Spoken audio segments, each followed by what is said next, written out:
Oi, pessoal. Como eu tinha prometido, esse vídeo eu vou falar um pouquinho sobre a agressividade infantil.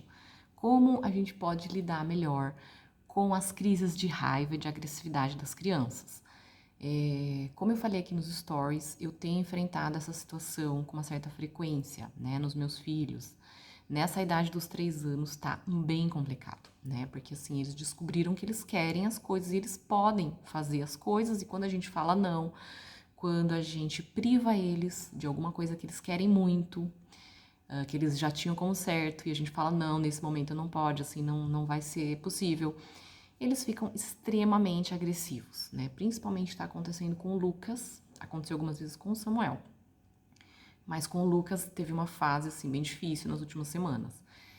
E aí eu tava bem perdida, teve uns momentos que eu não sabia realmente o que fazer, porque assim, eu não cedia, né? Simplesmente não cedia, não dava o que ele queria, e mesmo assim, as crises foram aumentando. E eu falei, meu, eu tô fazendo alguma coisa errada, eu não tô cedendo, eu tô usando alguns recursos de disciplina positiva que eu conheço, não tô cedendo e não tá funcionando, alguma coisa que eu tô fazendo tá errado. E aí, até comentando na minha terapia, a gente trocou algumas informações e eu fui aplicando algumas coisas, né? Fiz um curso de comunicação não violenta, que também me ajudou a ter algumas ideias sobre como agir melhor nessa situação.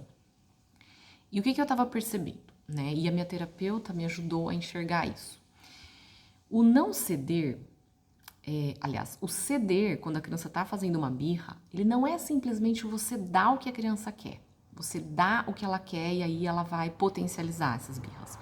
O ceder, ele é também toda uma combinação do que está acontecendo, da sua energia diante de uma birra, né? Então, a criança observa muito o que está acontecendo. Então, se ela percebe que aquela birra, aquela cena está afetando você de alguma forma, ela vai entender que ela pode ter o que ela quer. Então, ela vai ficar com uma esperança de ter o que ela quer, né? E isso estava acontecendo realmente. Porque eu e meu marido, por serem 3 crianças, a gente já estava assim num nível de intolerância àquele choro e de impaciência muito evidente. E a gente transparecia isso para eles. Então, assim, a gente falava, não, agora não pode ter o que você quer. Ok.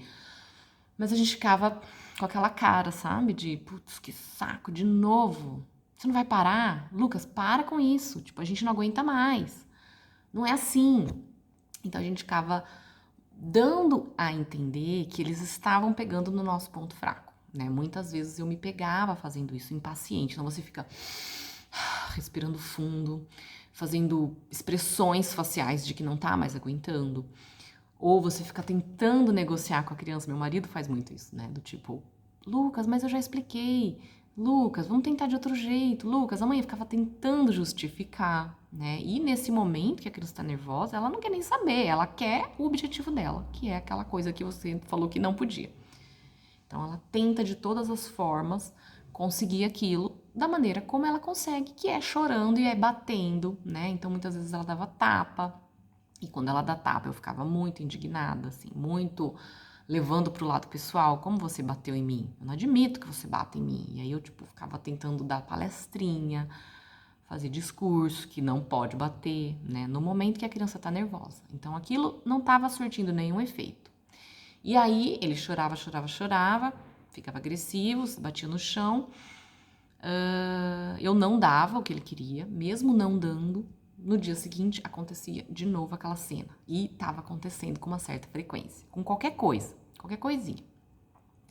E eles foram tentando mudar a estratégia, agora eles começaram a insultar a gente, sabe? Eles estão aprendendo na escola alguns insultos, então eles começam: você é cocô, você é lixo. Em vez de bater, além de bater, também eles estavam insultando, né? E eu meio sem saber como lidar.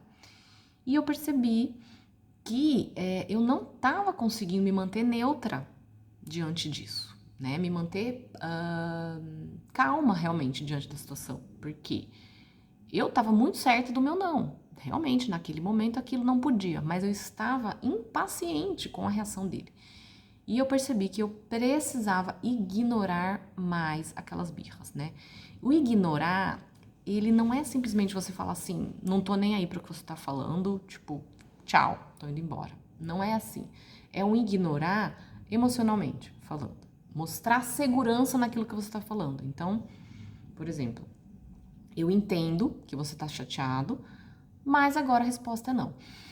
Vou continuar fazendo a minha atividade, a hora que você quiser me ajuda, a hora que você quiser um abraço, eu tô aqui, né? Isso a gente tem muito na disciplina positiva, que você validar o sentimento, mostrar que você entendeu, mas que a resposta é não, e você continuar fazendo o que você tá fazendo, mas assim, compassivamente, assim, placidamente, fazendo o que você tá fazendo enquanto a criança tá lá fazendo esse processo de choro, né? É muito difícil isso, né? Porque a gente precisa ter uma certa paciência sobre-humana, muitas vezes, né? Continuar fazendo com a criança lá dando showzinho, você se mostrar inabalável diante daquilo. Tipo, realmente, você não vai me convencer do contrário fazendo isso. Isso que você está fazendo não tem efeito nenhum sobre mim. Se você consegue isso, você mostra para a criança que aquela ceninha não vai levar a nada. Então, a chance é que ela pare muito mais rápido. E aí, quando ela parar, né, isso que é importante, quando ela para essa cena, você deve retomar aquilo que aconteceu. Quando ela estiver calma, estiver fazendo outra coisa, às vezes até no dia seguinte, é importante você retomar essas cenas e situações, para que a criança possa assimilar aquilo, né, entender aquilo. Então você fala, lembra ontem que você estava chorando porque você queria tal coisa e não podia? Então, você quer conversar sobre isso? Vamos conversar? Como você poderia ter feito diferente, né? Como que a gente poderia ter feito? Você entendeu porque a mamãe falou não, né? Por exemplo, se é uma situação de comida fora do horário. Então, você lembra que você queria comer aquilo, agora não pode? Mas agora pode. Hoje a gente pode comer. Vamos comer? Vamos fazer isso que você estava pedindo ontem e que ontem não podia? Então, você mostra para a criança que aquele não era um não da situação, não era um não porque você está negando as coisas para ela, porque você está querendo mostrar poder. Você está ensinando regras, né? Então, fica retomando esse assunto quando a criança está mais calma. Então, e aí, o mais importante que eu não estava fazendo era mostrar para ela que ela conseguia se acalmar. Então teve uma situação que o Lucas ele acabou se acalmando e eu dei, ele queria água, era uma coisa assim, ele queria tomar água, é uma coisa que eu ia dar para ele de qualquer forma. Mas diante da agressividade, do insulto, eu não vou dar. Eu já estou deixando isso muito bem claro para eles. Diante de insulto, diante de gritaria, você não vai receber nada de mim. Aí depois que ele se acalmou, eu dei água para ele, né? E ficou assim. E ficava por isso mesmo, eu acabava não explicando isso e encorajando ele, né, a se acalmar. Então eu percebi isso, então eu passei a dizer, né, depois, quando a cena já tivesse passado, passei a explicar para ele: você lembra aquela hora? Você viu como você conseguiu se acalmar? Você viu como você conseguiu? Olha como foi legal. Você ficou calmo, você pediu água, conversando, e a mamãe te deu água. Viu como você consegue?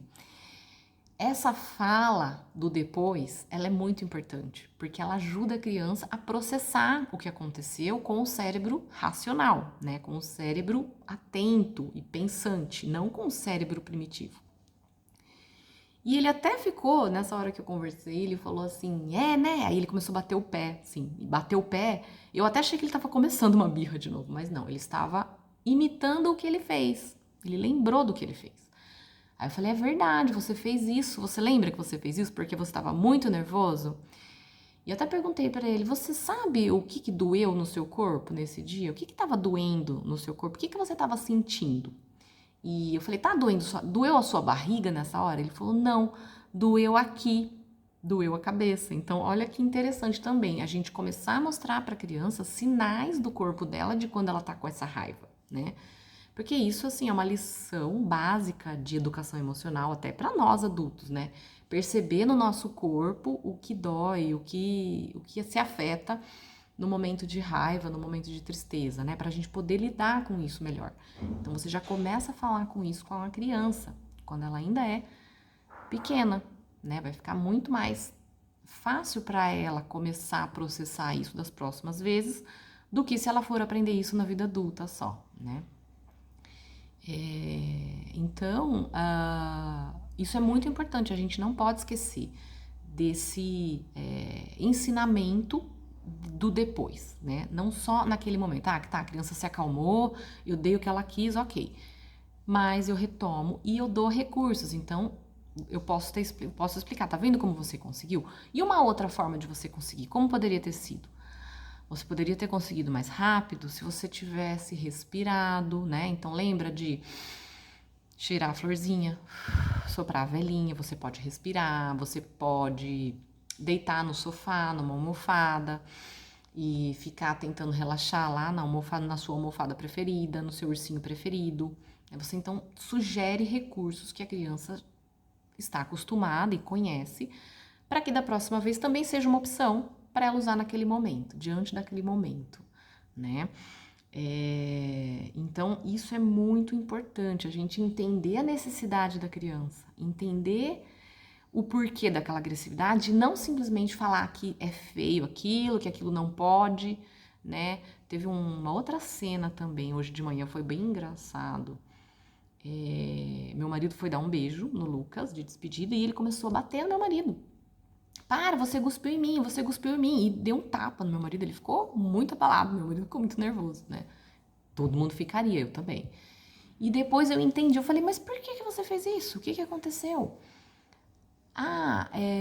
O que o papai fez? Ele não cuspiu em você, o que ele fez?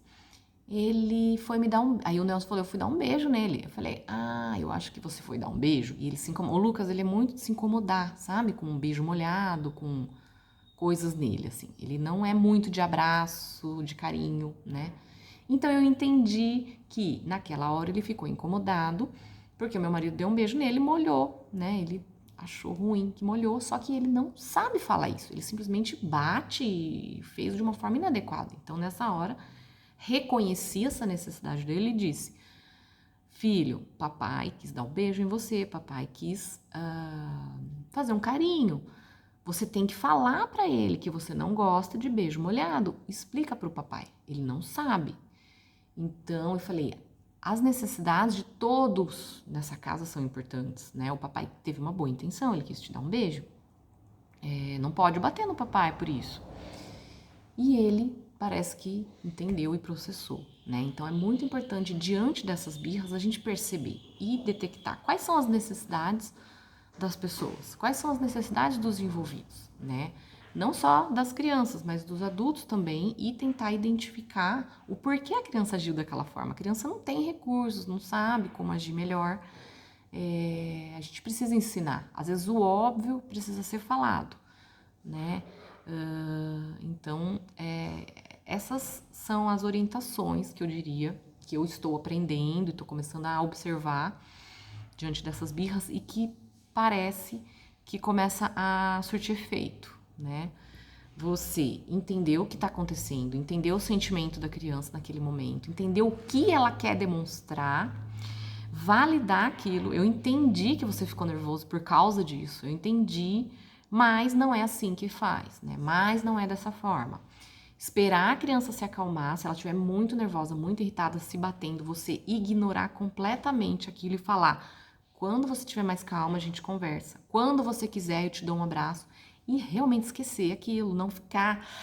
Claro que é um exercício isso, né? Mas você tem que ignorar totalmente, conseguir ficar inabalável diante daquela crise, né? Isso faz com que a criança desista mais rápido. Quando ela percebe que aquilo não está te afetando de nenhuma forma, ela vai desistir daquilo. Se ela percebe que ela tá te afetando, ela vai continuar para cutucar, né? Para ver se ela vai ter esperança de conseguir. É isso. Então, não demonstrar esse incômodo, né? E essa reprovação.